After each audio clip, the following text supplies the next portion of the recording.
اس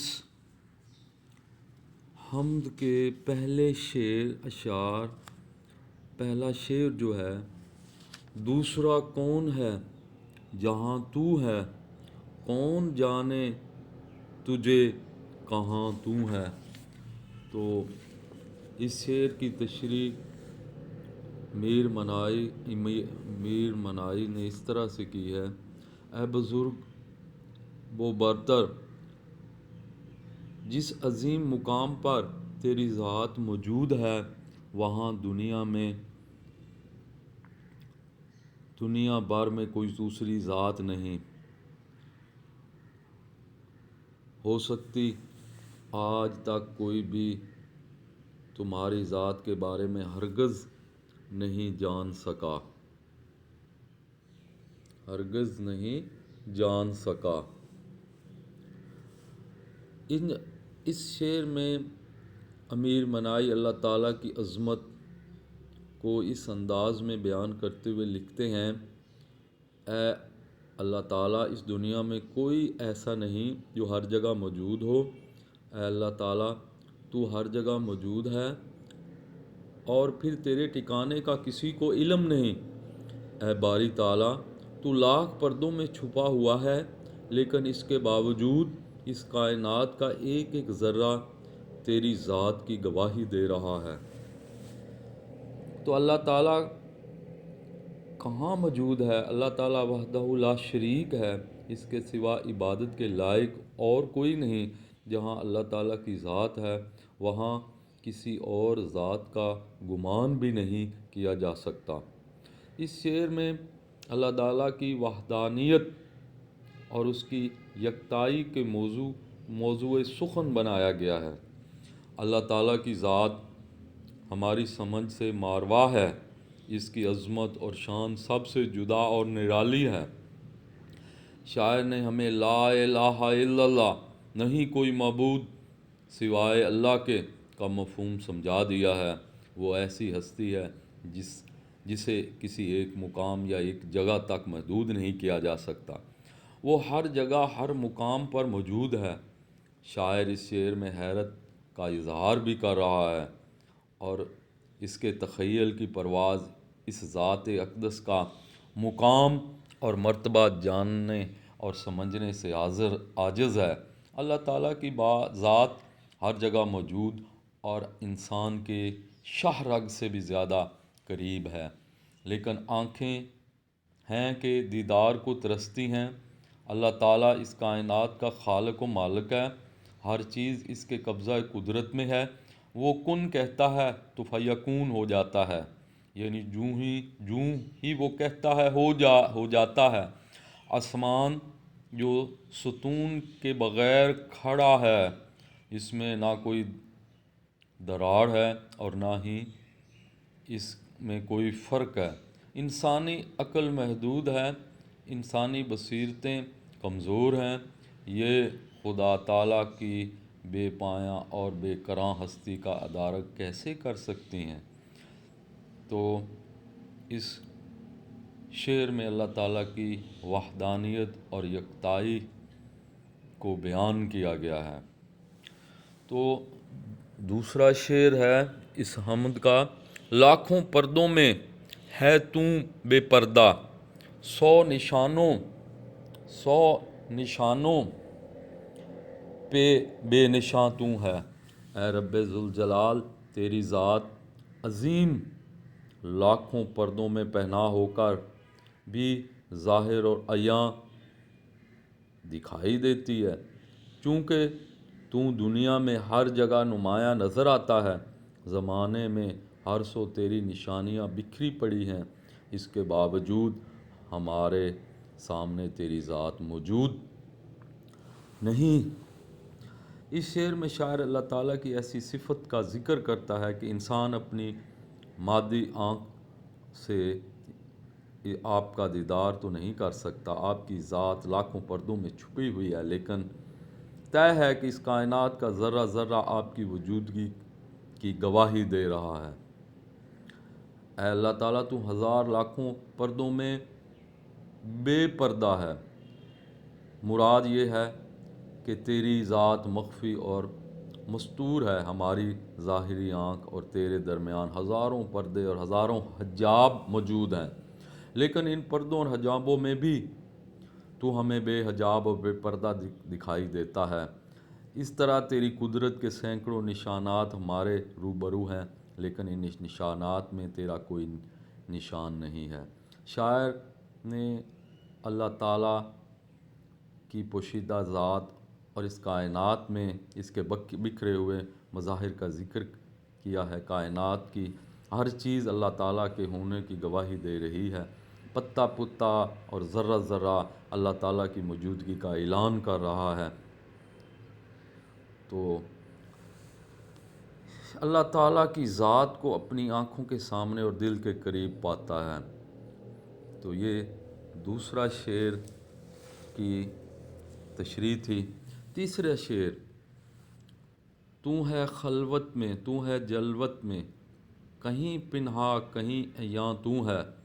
اے عظیم مرتبے والے اللہ تعالیٰ، تجھے ہم اپنی تنہائیوں میں پاتے ہیں اور ہماری محفلوں میں بھی تیری ذات کا جلوہ دکھائی دیتا ہے۔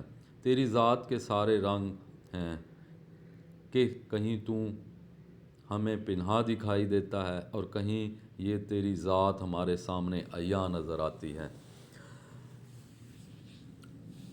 اس شعر میں شاعر لکھتا ہے، اے اللہ تعالیٰ، تو محفل اور تنہائی میں ہر جگہ موجود ہے، کہیں تو صاف دکھائی دیتا ہے، کہیں تو چھپا ہوا ہے۔ اے اللہ تعالیٰ، یہاں تیرے سوا کوئی نہیں، تو میزبان ہے اور تو ہی مہمان ہے۔ اللہ تعالیٰ کی صفات کو امیر مینائی بیان کرتے ہوئے کہتے ہیں، جب انسان تنہا ہوتا ہے اس وقت اس کے ساتھ اللہ تعالیٰ کی ذات ہوتی ہے، جب انسان کسی محفل میں ہوتا ہے تو اس وقت بھی اللہ تعالیٰ کی ذات اس محفل میں موجود ہوتی ہے۔ اللہ تعالیٰ نے قرآن پاک میں فرمایا، ہم اس انسان کی شہ رگ سے بھی زیادہ قریب ہیں۔ شاعر یہ بھی بیان کرتا ہے کہ اللہ تعالیٰ کی ذات کا صاف اور واضح طور پر نظارہ کیا جا سکتا ہے۔ اللہ تعالیٰ انسان کے ظاہر میں بھی موجود ہے، اس کے باطن میں بھی۔ جہاں تک اس کی ذات بابرکات کے عیاں اور واضح ہونے کا تعلق ہے، اس کی عظمت، کبریائی اور قدرت کی نشانیاں جا بجا بکھری ہوئی ہیں۔ چاند، ستارے، سیارے، پہاڑ، دریا، سمندر سب اللہ تعالیٰ نے پیدا فرمائے ہیں۔ سورج کا طلوع ہونا، اس کا نصف النہار پر پہنچنا اور غروب ہونا، اس طرح چاند کا افق پر ہلال کی مانند نمودار ہونا، پھر 14 دن میں بدر کی شکل اختیار کرنا، اس کے بعد 14 دن تک گھٹتے رہنا، موسموں کا ہیر پھیر، سرد ہواؤں کا چلنا، یہ سب قدرت کی کرشمہ سازیاں نہیں تو کیا ہے جہاں اللہ تعالیٰ کی ذات کے پنہاں ہونے کا تعلق ہے۔ تو اس سے مراد یہ ہے کہ اس کائنات میں ہزاروں لاکھوں راز چھپے ہوئے ہیں۔ یہ کائنات بھیدوں سے بھری ہوئی ہے۔ اللہ تعالیٰ نے قرآن کریم میں انسان کو اس کائنات پر تدبر اور تفکر کرنے کا حکم دیا ہے۔ زمین کی سیر کرنے اور کائنات کو تسخیر کرنے کے لیے کہا گیا ہے کہ وہ اپنے دست ہنر سے اللہ تعالیٰ کے مخفی خزانوں تک پہنچ سکے اور اسرار کائنات سے پردے اٹھا کر اس کی قدرت کے مزید جلوے دیکھ سکے۔ ہم اس شعر کے بارے میں کہہ سکتے ہیں کہ اللہ تعالیٰ کی ذات بے مثل اور یکتا ہے۔ وہ تنہائیوں میں بھی موجود ہے اور محفلوں اور ہنگاموں میں بھی۔ کہیں اس کی ذات پردوں میں چھپی ہوئی ہے، کہیں اس کی قدرت کے جلوے واضح اور صاف دکھائی دیتے ہیں۔ چوتھا شعر، نہیں تیرے سوا یہاں کوئی، میزبان تو ہے، مہمان تو ہے۔ اے مالک و خود مختار، اے رب ذوالجلال، اس کائنات کی بناوٹ میں ہر طرف تو ہی تو دکھائی دیتا ہے۔ دنیا کے سبھی انسانوں کا میزبان تو ہے، یعنی اس کائنات میں رہنے والے انسانوں کی میزبانی کے فرائض تو ادا کر رہا ہے، اور ہماری نظر میں تیرے رتبہ کسی عظیم مہمان سے کم نہیں۔ شاعر اس شعر میں اللہ تعالیٰ کی وحدانیت کا اقرار کرتے ہوئے کہتا ہے، اے اللہ تعالیٰ، تو اس کائنات کا خالق اور مالک ہے، اس دنیا میں صرف تیری حکمرانی ہے، تو یک و تنہا اور بے مثل ہے، تیری قدرت کے ہزاروں لاکھوں مظاہر جا بجا بکھرے ہوئے ہیں، یہ کائنات حسین و جمیل ہے، یہ ایک تصویر خانہ ہے، اس میں مختلف رنگوں کی سجی ہوئی تصویریں خدا کی مرضی اور اس کے حکم سے بنی ہیں۔ دوسرے مصرے میں شاعر اس کائنات میں تیری حیثیت میزبان کی بھی ہے اور مہمان کی بھی ہے، میزبان کے ہاں مہمان آ کر ٹھہرتا ہے، مہمان کی مہمان نوازی کرنا میزبان کا کام ہے، تو میزبان گھر کا مالک اور خود مختار ہے، مگر گھر کے سارے اختیارات اسی کے پاس ہیں۔ مراد اللہ تعالیٰ ہی کائنات کا مالک اور مختار ہے۔ دوسرا مفہوم اس کا یہ ہے کہ میزبان اپنے مہمان کے لیے جو پسند فرماتا ہے، اس کی مہمان نوازی میں خلوص اور جذبہ پوشیدہ ہوتا ہے، اللہ تعالیٰ کی مرضی و منشا اور خوشنودی شامل ہوتی ہے۔ اللہ تعالیٰ مہمان بھی ہے جو اپنے بندوں کے قلوب میں مہمان کی حیثیت میں آتا ہے، وہ اپنے میزبان کا امتحان لینا چاہتا ہے۔ اللہ تعالیٰ ہماری میزبانی فرما کر ہمارے خیال رکھتا ہے، ہمیں اس کے احکام مان کر اسے خوش رکھنے کی کوشش کرنی چاہیے۔ اللہ تعالیٰ خالق، مالک، رحیم، کریم، قائم، دائم، دنیا میں انسان کا قیام عارضی ہے۔ صوفی ہر طرف اور ہر جگہ وجود حقیقی ہی دکھائی دیتا ہے۔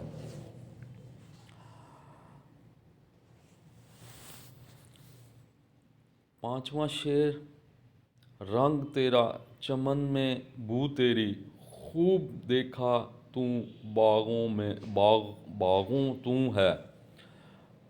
اے عظیم مالک، دنیا کے اس چمن میں ہر طرف تیرے ہی رنگ بکھرے ہوئے ہیں، تیری ہی خوشبو ہر جگہ پر موجود ہے۔ دنیا کے انسانوں نے خوب غور کیا تو معلوم ہوا اس کائنات کو تخلیق کرنے اور اس کی باغبانی کرنے میں تیرے ہی ہاتھوں کا معجزہ پوشیدہ ہے۔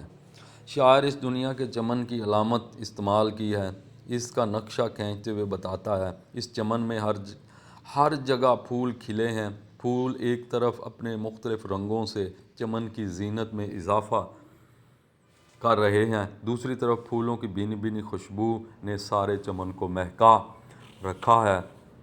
پھولوں کی رنگت، لطافت، خوشبو، دلکشی، خوبصورتی اور طراوت میں اللہ تعالیٰ کی بڑائی اور بزرگی نظر آتی ہے۔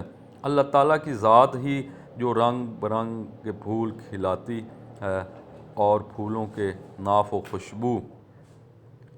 خوشبو رکھ دیتی ہے۔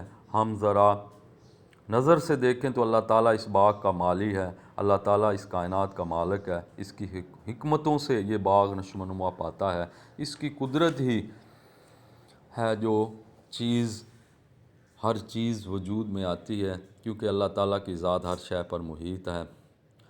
لالا و گل میں اس ذات کی نگہت ہوتی ہے، چاند ستاروں میں بھی اس ذات کی ضیاء ہوتی ہے، کلیوں کا چٹکنا، پھولوں کا کھلنا، باغوں کی خوبصورتی اور رنگینی اللہ تعالیٰ کی ذات مبارک کی بدولت ہے۔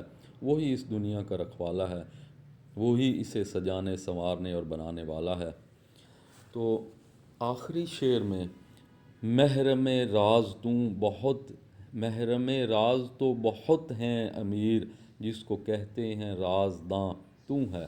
اس شعر میں شاعر اپنے آپ کو مخاطب کر کے کہتا ہے، اے امیر، اس کائنات میں میرے بے شمار رازدان، دوست، ساتھی اور محبت کرنے والے ہوں گے، مگر حقیقی معنوں میں میرا رازدان ہے وہ صرف اور صرف تیری ذات کریم ہے، یہ مجھ پر بڑا احسان ہے۔